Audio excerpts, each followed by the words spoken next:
What's good, everybody? We are live here for another episode of Believe in Kentucky. AG Aaron Gershon in the house. My name is Vinny Hardy. How you doing, Aaron? Can't complain, man.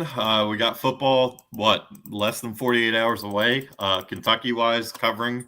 It's been a long time coming. It's been a long summer, so excited to get out to media day on Friday, get to fan day on Saturday, and we're here, man. It's football season. Basketball, of course, made a move we'll get to as well, but it's an exciting time of year because it means college sports are, we're here. The start of from now on, really. I know there's no action until September 2nd, or obviously there's week 0 of college football, but from August until June, college sports is a go. So it's good to start another year. Yeah. Fall sports all the way to hopefully a long baseball run. You're right, man. So super regionals or baseball, softball, whatever the case might be. You're right, man. It's time. It's time. It's time. Our guy Jalen Whitlow is coaching. Like speaking of camp, the high school thing is already rolling. So he's tied up with that for the past few weeks. So, like you said, they're getting their season started down there in Georgia. So it is that for sure. Like you said, the fan day, which you and the media day, but you already had media days for SEC, but this Kentucky's coming up. So um, you have constant interactions with those guys anyway. But anything that hadn't been asked or anything you looking to try to get in, one more little angle you're trying to take before the season starts? I wouldn't say an angle yet, but just the new guys. I mean, there's a handful of players who have been added to this roster since spring ball. Obviously, we were around, around Stoops plenty. Saw him in Nashville.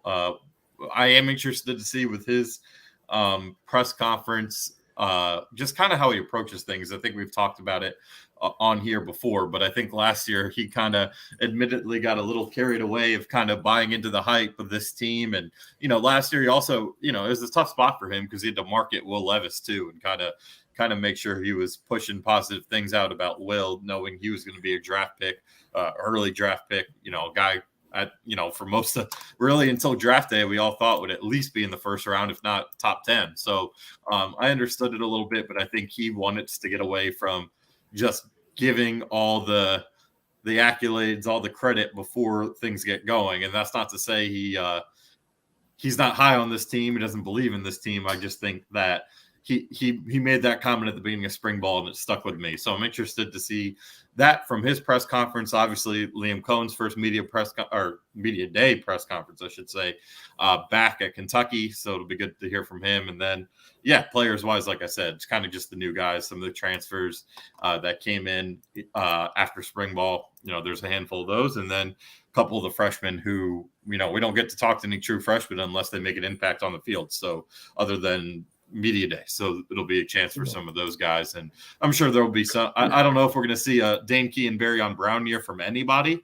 I think guys like Anthony Brown, guys like Jamar Porter, some of the guys on the defensive end may play and do stuff, but I'm not so sure we're going to have that number one, and Deion Walker I should throw in the Barryon Brown, Dane Key conversation as well. But I'm not sure if any of these freshmen are going to be, coming and be huge difference makers year one. But it's going to be interesting to talk to those guys because I don't know when the next time we'll be able to do that is. I'm going to take a crazy little turn because I know you're an NFL guy, just like myself, and you keep an eye on your Giants and the Saquon thing and all that. But if, and this is not going to happen, but if Liam Cohen came in on media days and went full Sean Payton and just trashed Rich Gangarello and just said that the previous coordinator was trash, and you see the difference in the points per game after I was here and then the following year. And it was terrible and it looked like a good hire, but Mark clearly messed up. This is why I'm back. If he went full Sean Payton on Nathaniel Hackett, would the BBN be like, we agree with you, Liam? You're absolutely right. I think they'd respect the hell out of it, man. They'd respect the hell out of it. And, that'd be funny. And I'd respect the honesty too, whether I think it's the right move or not. Right. He has I wouldn't say every right, but and I don't think anyone would have any objections to those statements. But oh my gosh, I think he could pull it off too. I think he could pull it off could. and not even get any pushback from, because he was so good his first year. So yeah, it was the best offense of Stoops' tenure here. It's the best offense since probably 07. I would say best offense since 07 had to be. He's highly regarded. He's really in a good spot with the fans. If he came in guns blazing like that, I don't think anybody would even say, man. They'd be ready to name him the head coach in waiting. That's what it would be. I think they already might be, to be honest with you. But yeah, that's how far it would go. That's funny. And Peyton already said it. Now why walk it back? I mean, don't walk it back. I know that made it lame. Like, look, I guess I don't condone that. I don't think it's smart, but I am all for opening up. I take that back. I'm all for it. Well, why not? You're saying what's on your mind. You're honest. And it was he lying? Like Russell Wilson might be washed. I mean, who knows? Right. He wasn't very good at the end of his time in Seattle. He wasn't the same guy we saw, win a ring early, be in the MVP hunt, be a Pro Bowl or whatever. But I don't know. We were forced to watch that Denver team a lot last year with the primetime games. Yeah. And you could tell they were poorly coached. You could tell that they had some talent. Like, the defense was awesome.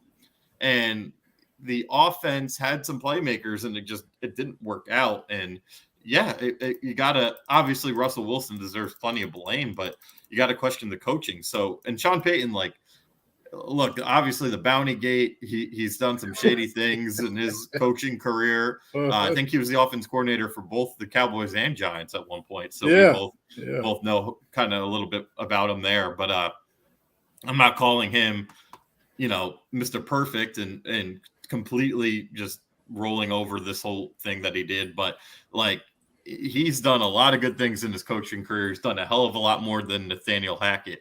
So if he's going to speak his mind and that's his way of kind of instilling confidence into Russell Wilson, then you know what? Why not? Why not? And, blaming the previous administration, which, like you said, that's the reason he's in Denver in the first place. Because it was a first-year head coach who didn't make it through year one, man. And we're talking the Denver Broncos. I know they haven't been to the playoffs since the Super Bowl, but they're one of the most. I don't know about. They're in the top 10 of competent, successful franchises when you think of the NFL, right? I mean, they've had a lot of success. Obviously, the Elway years, they were in it every year. It felt like they win the Super Bowl twice in the late 90s, whatever. But even early 2000s, with Plunkett, they got to an AFC Championship game. Obviously, Peyton takes them to the next level. They win a Super Bowl his last year. But when I think of Denver's lack of success, it hasn't necessarily been incompetence. It's just been bad coaching. And there's been talent. You look at the defenses every single year there, and they're really good. And Vic Fangio was the head coach and had elite defenses, and that's what he was there to do. He decided to hire a clown in Pat Shurmur, who I know very well as his offensive coordinator. That's his fault.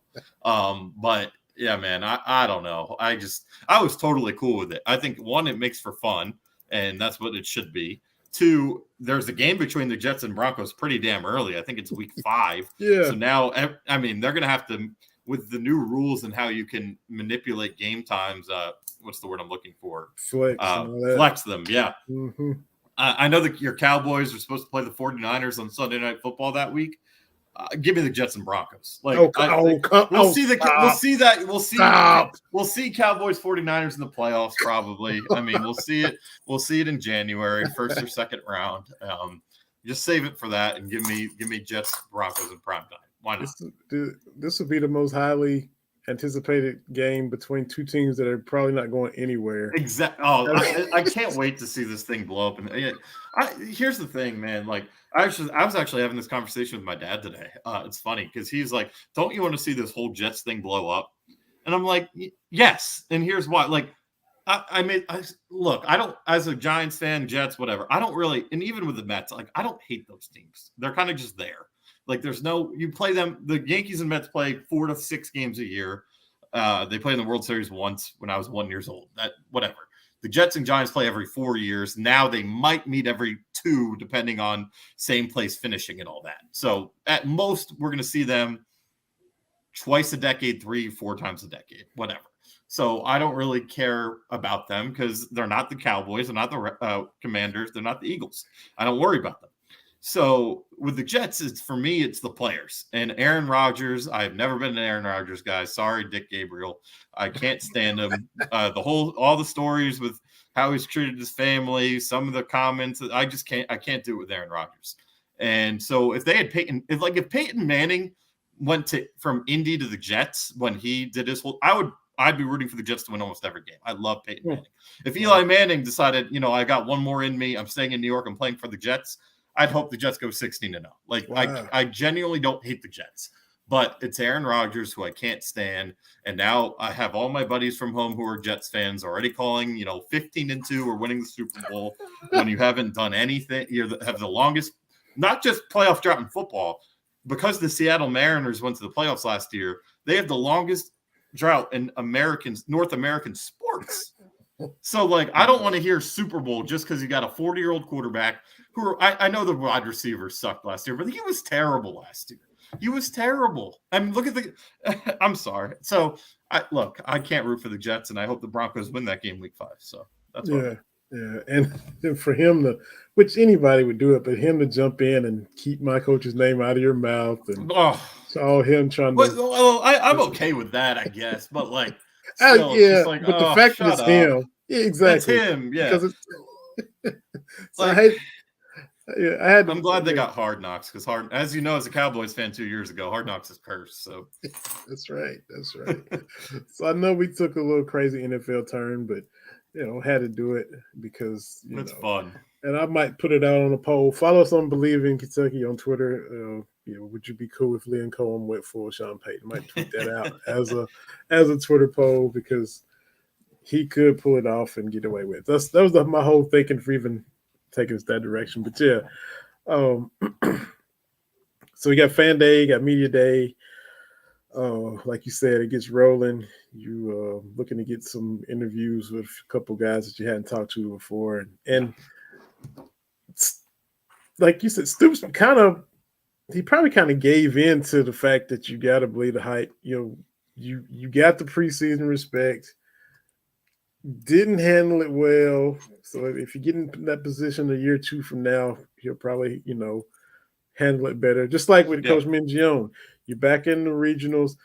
And so let's see how you handle it this time around as opposed to the first time around, 6 years ago. So, they're experts, they're professionals, they're paid well, but they're still, for all the things they've seen and done, sometimes there's still some things they haven't experienced yet, and they have to learn when they experience those things. So when Kentucky gets, picked second in the East again or gets ranked preseason again, Stoops will kind of have a feel on how to approach that perception as opposed to being bland under the radar.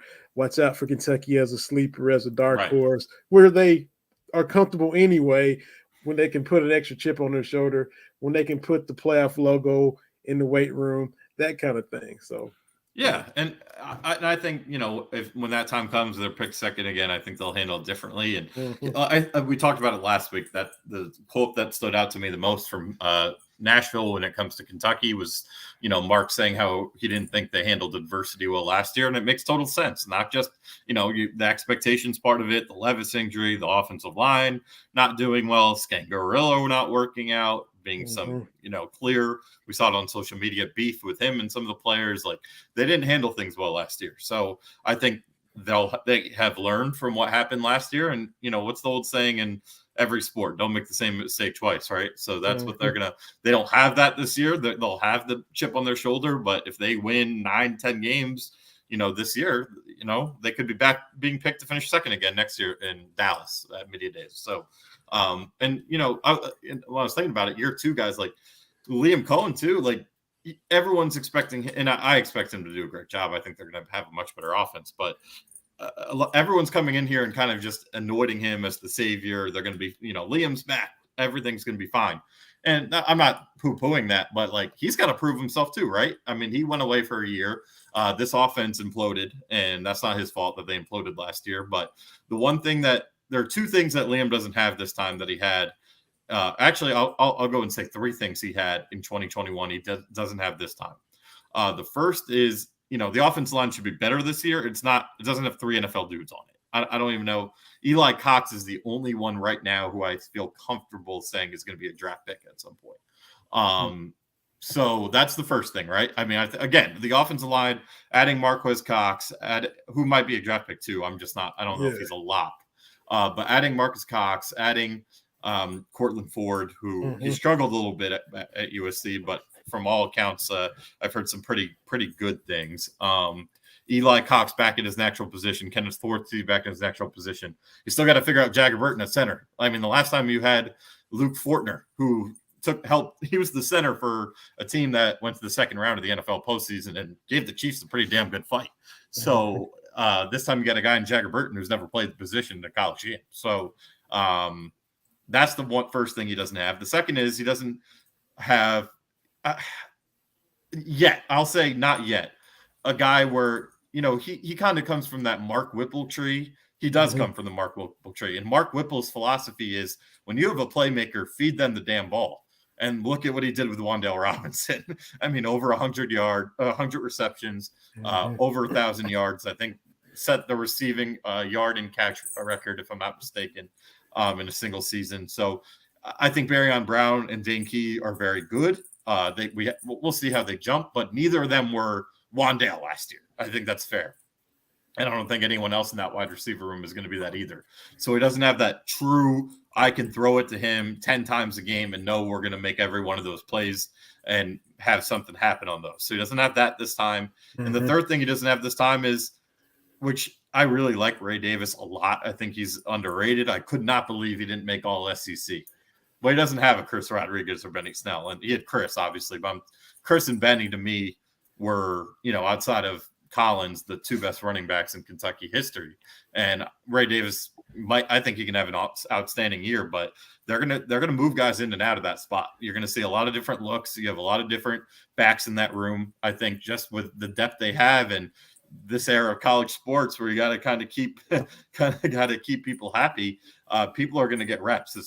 Ray Davis might be the bulk guy, but I don't think he's going to be like Chris and Benny, where it's kind of their show. And then you get AJ Rose in there a little bit in like 2018. And then I guess with Chris, it would have been Kavasi or whatever, mixing in a little bit. I think Jutan's going to get some run. I think the new kid from NC State, Demi, is going to get some run. I think even Wilcox is in play to get some run. So those are the three questions, those are the three big differences from 21 that we still got to see Liam succeed with. But I think, he's a smart enough coach. He's got a lot of depth in that offense. He's got a lot of different bodies to make things happen. And I think I was having this conversation with Dick Gabriel. I think Will Levis is going to have the better pro career, but I think Devin Leary's the better college quarterback. And I think that's what he's inheriting here. So first of all, I gotta throw Mo Williams in that running back conversation. Yeah, with Benny, Chris, and Sonny Collins, I gotta put Mo Williams in there because Mo Williams too. Yeah, absolutely. He went for $299 at South Carolina, that's and right. I was like, give him the one more touch so he can have a 300-yard rushing game. But he's in there. Speaking of Dick Gabriel, I was on his show a couple of weeks ago. Yeah, you don't have a Wan'Dale where you can just, get to him in space, feed him. But I think this team, and like you said, Liam's smart enough to know what he has. This team will be more like, the basketball team where, you get 5 guys with double figures and, everybody averaging 12 to 15 points a game from your starters. Okay, you shut down these two where you still got 3 guys over here who can hurt you. I think it'll be more balanced, even if you don't have a 100-yard, 100-catch guy. Right. And you don't have a Wan'Dale from that standpoint. Berrien and Dane are good, like you said. But these are the guys that Cohen recruited. They played last year for a guy that did not recruit them. It's true. So Liam wanted them in his system. So they're going to be playing for the guy who wanted them and had a vision of how to use them. So I think that will have to factor into the equation some kind of way too. And we'll see it in their production, I think. I think we'll see a jump. Maybe neither one of them. I mean, I'm not saying somebody's catching 100 balls. I'm not saying Barrett's No, I going to don't think catch. so. But due to them being so balanced, tight end room is so deep, receivers who are more dynamic than ever been, running backs who are more capable of catching the ball out of the backfield than they ever have. You combine all of that, even though you don't have a guy you can just hey, 112 receptions. I think they can just spread it around and still be as difficult to defend as they were a couple years ago. The potential. I agree with that 100%. I think there's going to be just more guys that defenses have to pay attention to and respect. Where that's what was amazing about Wandale is it's one of those guys where the defenses knew what they were going to throw at you. Now they did have to worry about the run too because that was obviously Chris's best year, but in the passing game they kind of knew. I mean, this was I just pulled it up right here. So Wandale 104 yards, 1,334 yards. Then you had Josh Ali with 41 for 601. After that, it went Isaiah Cummings 14 for 195, Justin Rigg 20 for 189, Isaiah Epps 11 for 171, DeMarcus Harris in 7 games, at least 7 games with a catch, 12 for 150. And then that was it. It was it was Bates 1170. C-Rod had 13 catches out of the backfield. Nice. So it's going to be different this year. I think you're going to see Brown and Key at least at 500 yards apiece, at least. I'm putting that at a minimum. I think Robinson has a better year this year. I think he has to have a better year this year. That guy, obviously there were issues. We saw it on Twitter, right? There were issues with Tavion Robinson. There were maturity issues that Mark Stoops put on notice. Same with Liam Cohen. They both pointed it out during spring ball. And Tavion, you could throw him in that camp with Dane and Barryon. He came to play for Liam Cohen, remember? Because he signed in January. He talked about how excited he was to play for Liam Cohen during his introductory press conference in January, and then he ends up playing with Rich Scangarello, who he didn't get along with. So, I mean, that's another one. And then you just you hit it all with all the tight ends they have. Assuming I think they are. I guess that's going to be a pretty good question for Friday. Jordan Dingle and Josh Caddis are healthy and ready to go. I think those guys. And I think Isaiah Cummings will find himself back in the mix this year. Bates is back. The tight end room's loaded. We've covered that. The running back room has so many different guys. But even, I think, obviously, you still got to get more out of that wide receiver room. And I'm very curious to see who steps up, right?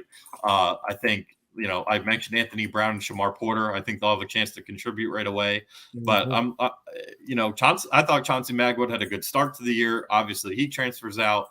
DeMarcus Harris has had his moments, but guys like Dekel Crowdis, you need that jump from him this year. Even Brandon White, it would be really cool to see make a jump. So it's, for me, you kind of have 3 wide receivers, and I think, I'd love to see who kind of steps in there, but, there's plenty to work with here. Yeah, kind of. We've been waiting on Dekel for a little while. And he's shown flash. I mean, that play against Mississippi State was what we thought is what everyone thought we were going to get from. And I think it was a little unfair to expect it year one with the injuries, but people were expecting that from day one with Dekel. And he's going to be an interesting one this year. I mean, he's stuck, and you got to give him credit too.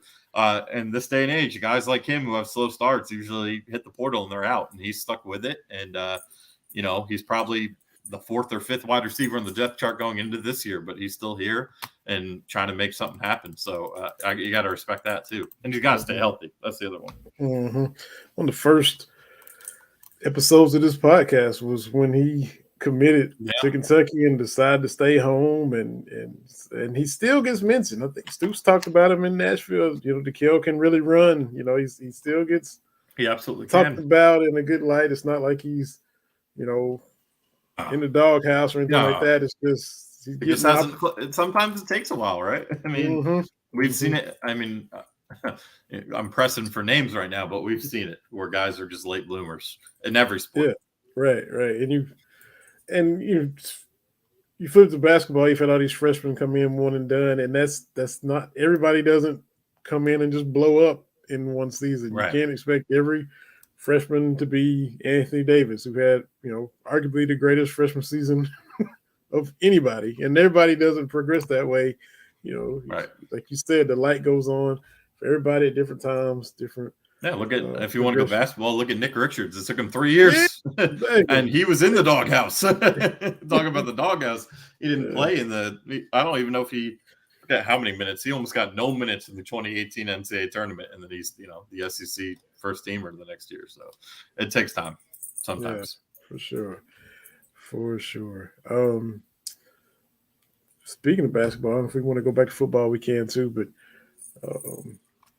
Kyle's called in some backup, some reinforcement, some insurance, whatever you want to call it, as far as the bigs are concerned, with the addition of I saw it on Overtime on Twitter. My God. Zvonimir Avicic. Oh, yeah. That's a better guess than I would have given.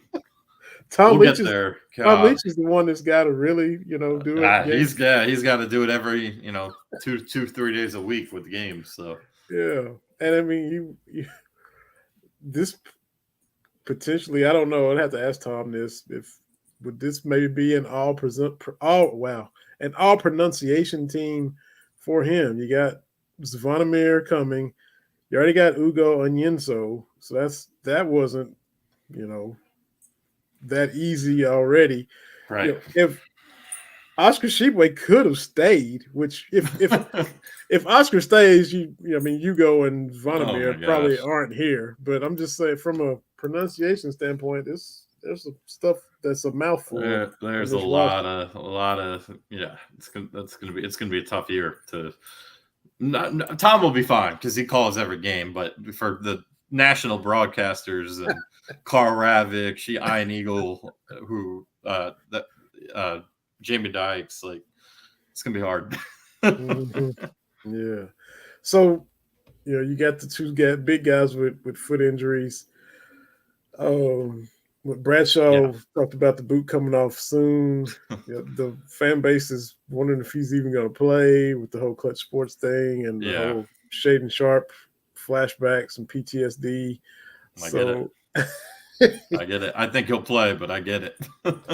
So to go from everybody being panicked a few months ago when there's only 7 guys on the roster to what you have now, and then you're cool with the roster going to Toronto. You're like, oh, wow. Yeah. So the panic can subside. Then Ugo gets hurt. Bradshaw's already hurt. And then they go out and get this dude from Croatia. That's he's moving in silence like lasagna, like you said. Yeah, the Kentucky basketball landscape has changed the last 60 days. I think Burks, I want to say it was like June 9th that he committed, and that kind of was the domino effect, right? So, not even 2 months ago, we were looking at 7 guys, and, and it took, several weeks after that to know for sure Antonio Reeves was coming back. So, it's obviously been a very good couple months from roster building, from looking really good in Canada, some team bonding. So, there's a lot to like, but this addition tells me 2 things. I think one, I don't know what their confidence is with Bradshaw and Ugonna. At least I don't know about both, but at least I don't think they have confidence both are going to be ready for at least October, maybe even November. Ugo's a month behind Bradshaw.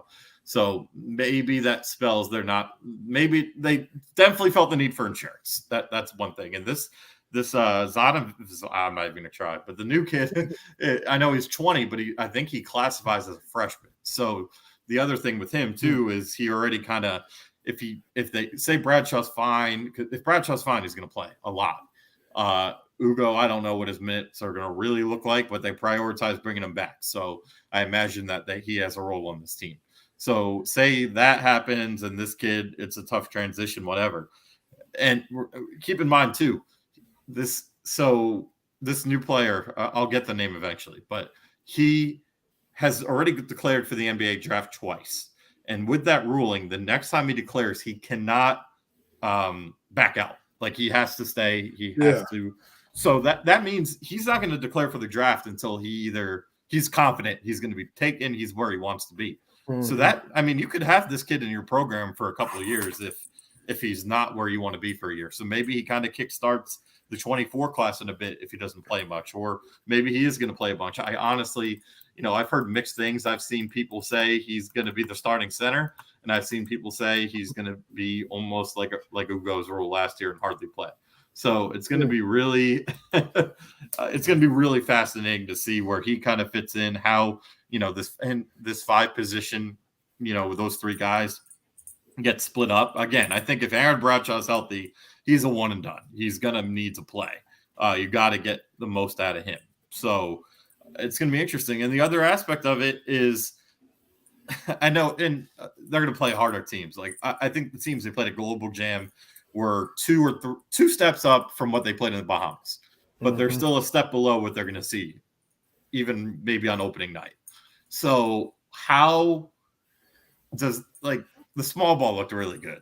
And Cal talked about how much he liked Trey Mitchell at the 5, and Trey Mitchell shot 44% from 3 in FIBA 3 from the 5. Don't you want to see him get that shot? And maybe Bradshaw is we talked about. There's been, Bradshaw's like, I want to play the 4. Maybe he is the 4 and Mitchell's the 5. I don't know. It's not my job. But there's this addition just to me. Obviously depth. I'm always a fan of depth, but it also it makes me question just how you're going to make everything work. And the second thing, and talking about Dick Gabriel's show again, I was on there earlier this week, and my biggest thing is this is a new era of college sports. You got to keep everyone happy. You're re-recruiting your guys every day. I mean, that's just the reality of it. And you'd love for everyone to have Rob Billingham's attitude, right? Because Rob was asked in Canada, you haven't played much. Are you okay with that? And he talked about, well, DJ and Reed were playing great. Why would I be upset about that? If Rob Dillingham has that attitude all year and sprinkles it on everyone else, this is a special group that just doesn't care, and they're going to stick with it. But I'm not assuming anything about guys. I just know, covering college sports the last couple of years, that's not how it works. So you got to keep guys happy. So it's going to I'm very curious to see how the rotations end up. And I'm glad it's not my problem, because it's hard to do. It's a good problem. Again, it's a good problem to have, because there's a lot of good players on this team. No, DJ Wagner should not have gone to Louisville, or Kentucky should not have wanted him to go to Louisville, Jeff Goodman, to get guys happier. It's okay that they're really talented and have a lot of pieces, but it's going to be up to Cal to make it work on and off the court. Talked about Goodman earlier today, and I'm not even trying to take a shot. That was just such a dumb one.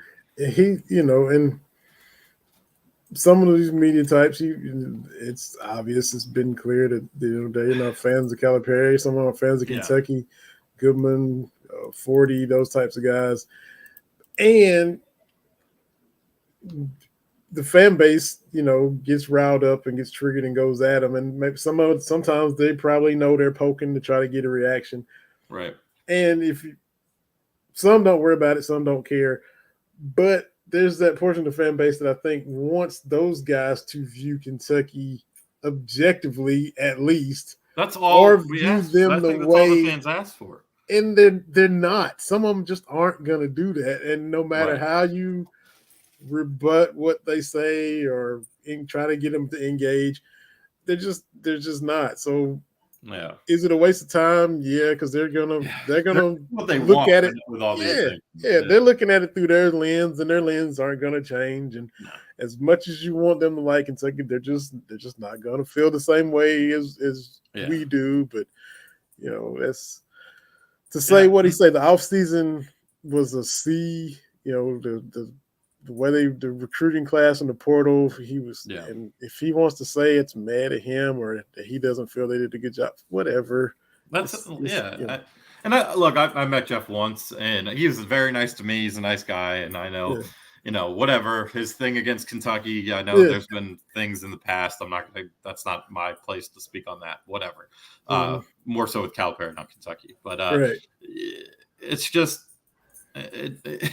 Let guys, I mean, it's sports talk radio at the end of the day, right? Like There's not. You would like everyone to be objective. You'd like everyone to like your team. That's not going to happen. And I don't even think it's like your team. Like I will be.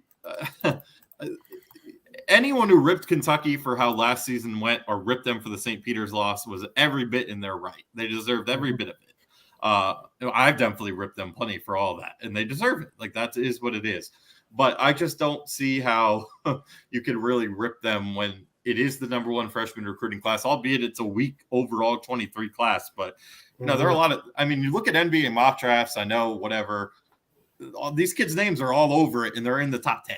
So, like, NBA scouts view these kids pretty nicely. And I know for a fact, just talking to people that a lot of, like Justin Edwards, DJ Wagner, Aaron Bradshaw, they're all going to be lottery picks or at very least first-round picks.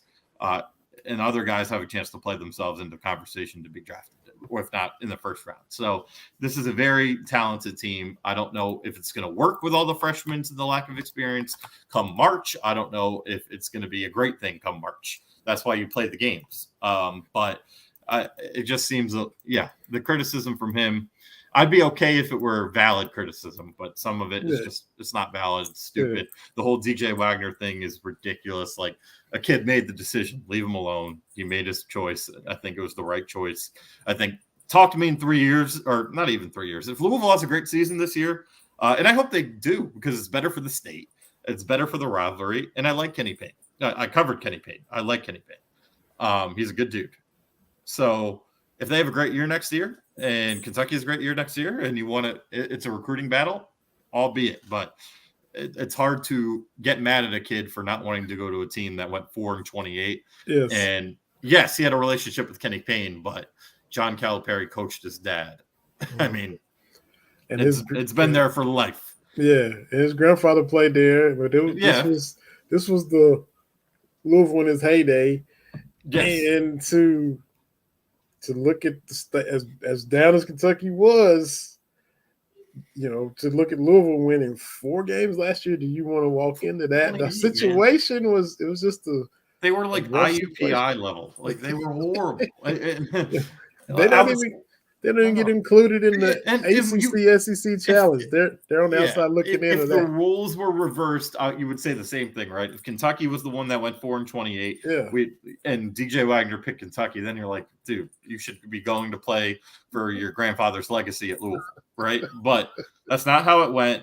John Calipari was the one who coached his father. John Calipari is the one he grew up around.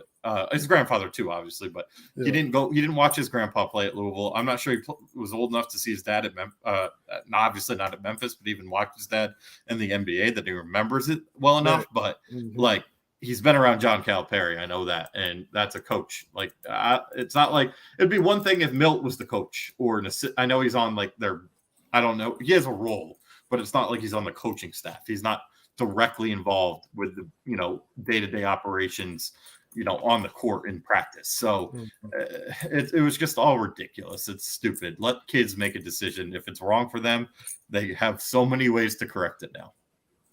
Speaking of all this, Kentucky-Louisville, they just announced that the game is going to be on December 21st. Oh, I love that. On a Thursday. I love it. Saturday. I love it. It's weird. It is weird, but I love it for a couple of reasons. One, no bowl interference. Like, good for media, good for the fans. Remember last year, it was like, of course they put the freaking Louisville game the same time as the football game when we had the whole basketball, football school. It was just like karma. It was karma for that whole crappy situation, both sides getting punished for it. So that's the first thing. The second thing I love about it is it's December 21st. That means not everyone's going to be leaving for their Christmas vacation yet, because, people have to work till the 22nd. Students will probably be out of town, but the students who live in Kentucky, like, it's a Thursday night before the holidays. Like, you can go to that game and make noise. So I love it. Downtown Louisville, Thursday night. Why not? And maybe it'll even be a day game. I don't know, because obviously school won't be in session at that point. So whatever it is, I'm a fan. And plus, for the many families across the state that are split homes, you got Christmas bragging rights on the right line, right? Like, you could be grandma, the Louisville fan, and have your grandson coming who's a Kentucky fan, and one of them could not want to be showing up for Christmas dinner that night. So I think it's great. I know it's weird. It's a Thursday. It's not a Saturday, but I love it. I do. Yeah. And I get to cover it. I never get to cover it because I'm always at the bowl game, which is a good problem to have. It means I'm covering a pretty good football team at the very least. But yeah, I don't know. I think it's good. I know the Saturday, Thursday thing, like when I saw the 21st was a Thursday, I was kind of like, ooh, that's different. But I love the date, the 21st, more so than the 31st. Yeah. And for football, I don't think this year it would be a conflict even if the game was on Saturday, because I think Kentucky should make a bowl game that's being played later than the 21st. Yeah. If all goes like we hope. You would think at the very least they'll be in there's Tampa. There's 6 and 6 playing in Shreveport on the 21st. Then we're like, and it's the same time. Or even in Vegas on the 17th. Like, you're like, oh. Yeah. They should have I think at the very least, I guess if I were to make a preseason bowl projection, it would be, I don't even know what they call it anymore, but get to that Tampa Bowl. That means a 9 to 10 win season. Yeah. They're not going to be in the Citrus Bowl just because of they were just there 2 years ago. But get to that Tampa Bowl. That's one they haven't been to since '99. Obviously, Tim Couch against Penn State. Like, get to that one at the minimum. I think should be pretty attainable goal right there. Yeah. But like you said, there's no doubt. There's no worry whatsoever now about conflict since it is Thursday. So, man, now a Thursday day game. I mean, it's possible, right? Ooh. I don't think it will be. Obviously, it won't get the ratings. Especially not everybody being off.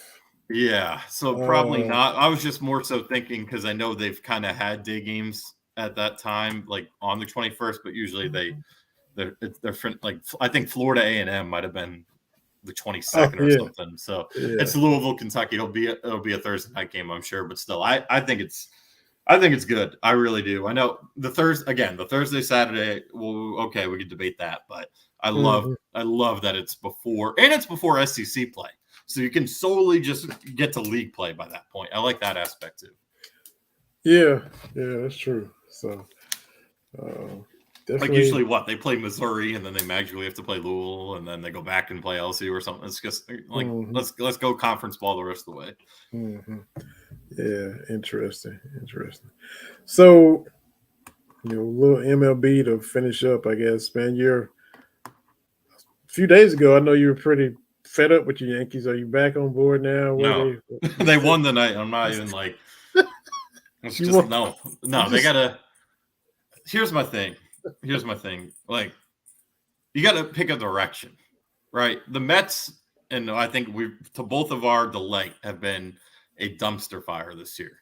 Dumpster fire, highest payroll in the sports history, and they're under 500. They're going to miss the playoffs. Sell at the They sold, and they did the right thing.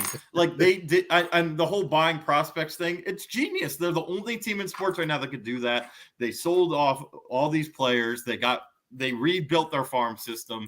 They might suck. They're going to suck for the rest of this year. They're going to be mediocre next year. I think they'll compete, but they'll be mediocre. The Braves are going to finish 30 games above them again next year, whatever.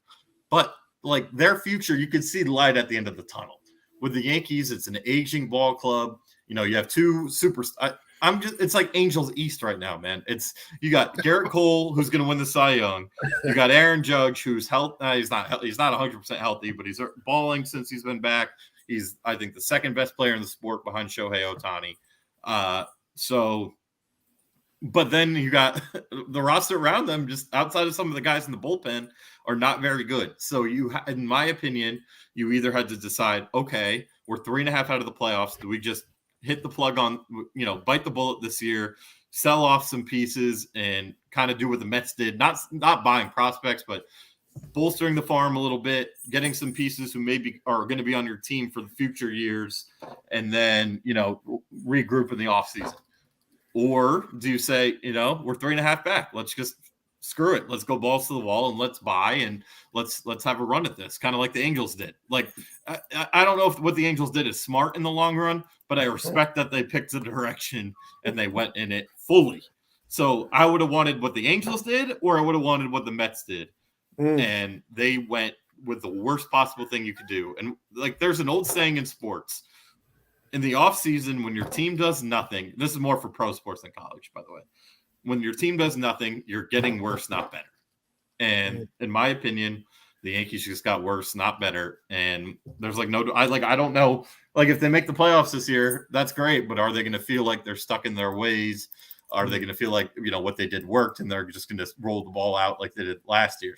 Or next year. So I don't know. I'm not happy. I'll root for them to win every game because it's in my DNA. I can't root against them. But like, even like when the Giants are tanking, like I have my trouble rooting against them. But I'm not happy with the direction. Like, I've never been less excited about a win than I am tonight. Man. So, if they were in the AL Central, they'd be up a game on the Twins. Yeah. And that's the one thing you got to keep in mind, because the AL East is a juggernaut, man. They shouldn't be. They're not a last place team. Like, they're bad, but they're not a last place team. Like, they're a third place team in most divisions. That's not the Yankee way. This is the worst season of my lifetime, and they're still 4 over. So whatever. But it's just I'm all about, like, with the Braves clearly went into, like, you could, as a Braves fan, like, I don't know what year they started. 2013, they kind of started. Okay, Chipper's finally retired. The team is old. Tim Hudson, whatever. We're gonna retool a little bit. We're gonna bite the bullet for a couple of years. Freddie Freeman was learning his way in the league. Jason Hayward at the beginning of his career, and then eventually you had the amazing farm system that has turned into what this team is now. And eventually it was time to turn on the Jets, and the Braves are the best team in baseball. They're not going anywhere for a long time. Like, that was the direction. Baltimore and Houston. I hate that it worked for both of them because I hate tanking. But they tanked. They got the first pick for years on years. Their farm systems were sick. The Astros already have 2 World Series to show for it. The Orioles are going to get, I don't know about this year, but they're going to get one in the next 3. Like, they're legit. I watched them plenty. They're legit. So, like, I'm all for direction. I just want to see a direction, and the Yankees showed 0 direction, and that's what really pissed me off. And Baltimore's been waiting a while too. They absolutely. And that's a good team from the old days. Yes. That was contending and in the 70s, going toe-to-toe with the A's and the Reds. And Frank Robinson, winning MVPs in both leagues. And Cal playing every day. And like, and they have, I don't know if you've been to Camden Yards, but that is my favorite, literally my favorite stadium in baseball that I've been to. Gorgeous. The fans really care, even though it didn't look like it. They were so frustrated they didn't show up. But like, I'm not like, I don't hate it for their fans. I don't hate it for the players. I just like, I don't love the idea that tanking should be rewarded. And I think it's a good thing that, the MLB finally caught up and has a lottery system now. So like, this can't happen necessarily. Like, Oakland had the 6th pick last year. Like, they're tanking every year now. So, but still, like, I'm happy for that fan base. I'm happy that really awesome ballpark's full every night. But yeah, they're going to be a problem. They picked a direction and they went to it. And that's all you ask as a fan, I think, is to kind of have some clarity, kind of have a clear head of where your team's going to be at. I think the worst part is being stuck. I think that's even why Kentucky fans, to be honest with you, man, were so upset. Like, they didn't know, for not this year, they kind of knew the direction of the freshmen, but the last couple of years, it was, all right, what transfers are we adding? Who are we even looking at? Like, what are the complementary pieces? Like, there was a lot of questions. And I think the more questions, usually the worse you are. You want to have limited questions. You want to kind of know what you're getting. And, that's the problem with the Yankees right now. I have no clue what the future of this franchise looks like. And that's scary. That's a scary place to be for a team you care about. It's kind of like the Hawks. They're in that purgatory every year. At 40 to 46 wins a year, like, should 7, 8 seed, probably out in the first round. If you're lucky, go to the second round. It's a tough spot because you want to make the playoffs and you want to have a guy like Trae Young forever because he's so good and you want him to be the face of your franchise. But no threat to ever win the title, ever. Right. No, they're never going to win. So aren't you better off tearing it down and trying again? Like that's a great example. Even teams like, I think the Utah Jazz finally had enough of it, right? We're like, they were better than the Hawks, but they were the 4 seed in the West. They maybe would win in the first round, and then they get their ass kicked in the second. Like, they were never getting past the second round. What do? They go trade Gobert. They go trade Mitchell. They get younger, and they actually did some pretty good things as a young team up and coming Walker Kessler, all that good stuff. So I don't know. I'm all about direction, and I could go on and on about examples, and the Yankees really let me down by just not picking a direction. You've been the Yankees fan you are. The great Yogi Berra said, when you get to a fork in the road, take it. So yeah.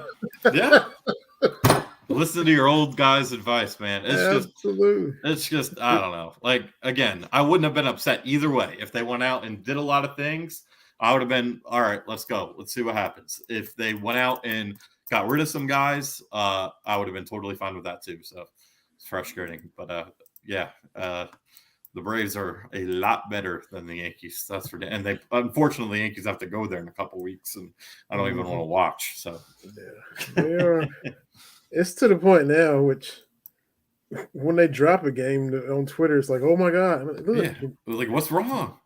You're not gonna play 700 ball for 162 games. So you're not gonna hit 100 home runs like every week. Just calm down. I mean, and if you want to sputter, let's sputter right now in August and get it out of our system, and then be peaking when postseason gets. Yeah, they peaked early last year, right? So I mean, I'm not saying that's good.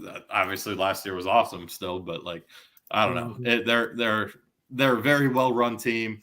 They picked a direction 10 years ago and built it into what it is now. Like, that's the type of thing I want to see. Even if it means the Yankees are not going to be the Yankees the next couple of years, they're going to struggle. Like, I rather know that and build towards something else. But they decided to stay in the middle ground, which is stupid, but whatever. We're just gonna, they were quiet at the deadline, so hopefully Max Fried and the starters come back, and that they're going to roll the dice. Looks like they're going to roll the dice and think they're good. So they're the interesting case of man, they're really, really good. Do you even want to bring someone in and maybe risk messing with the chemistry, right? Like, obviously, you obviously always want to get better. You're looking to upgrade, but there's no upgrades to be made in the Braves lineup. 1 through 9, good luck. 1 through 9, good luck.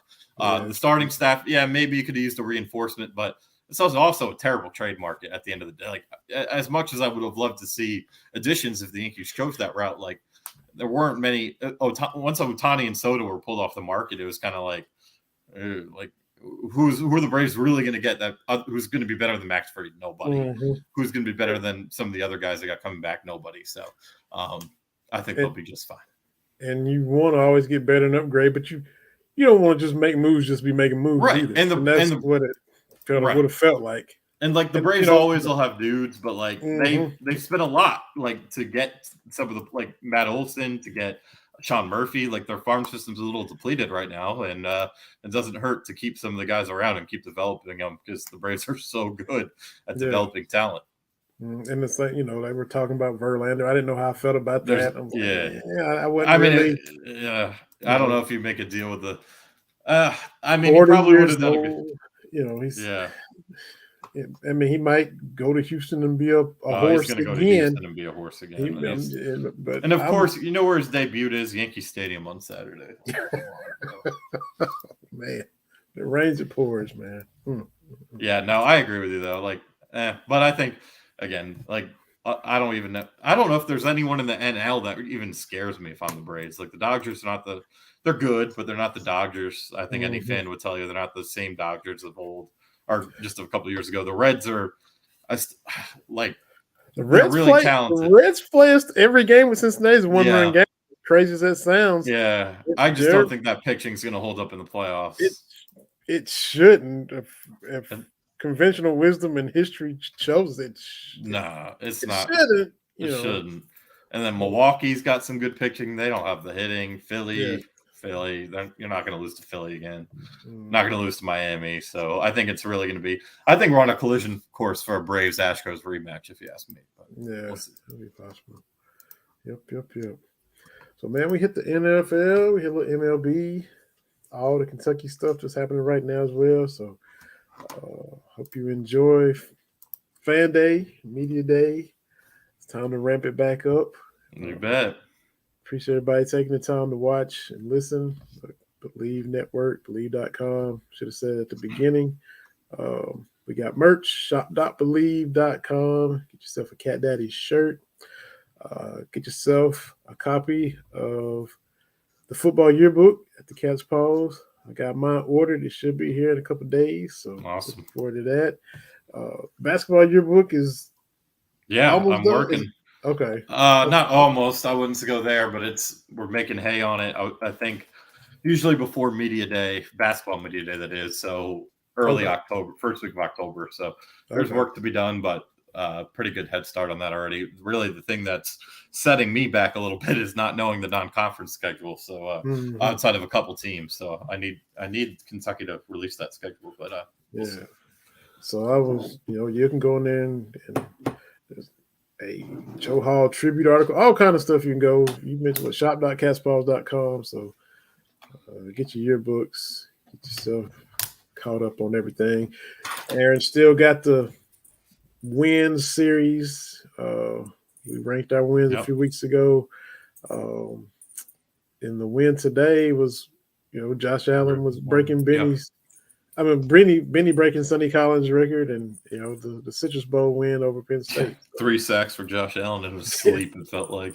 Yeah, absolutely. So y'all be sure to read those articles and keep checking us out. We'll be back next week. We'll be live on all the platforms: Twitter, YouTube, Facebook, and talk about everything went down to Media Day, Fan Day, any other news that happens between now and then too. We'll be here to talk about it, man. So, AG, man, have a good rest of your week. Same to you, man. Appreciate everybody taking the time to watch and listen. Y'all stay tuned. Keep coming back. Check us out here on the Believe Podcast Network. It's been another episode of Believe in Kentucky, and we will holler at everybody next week.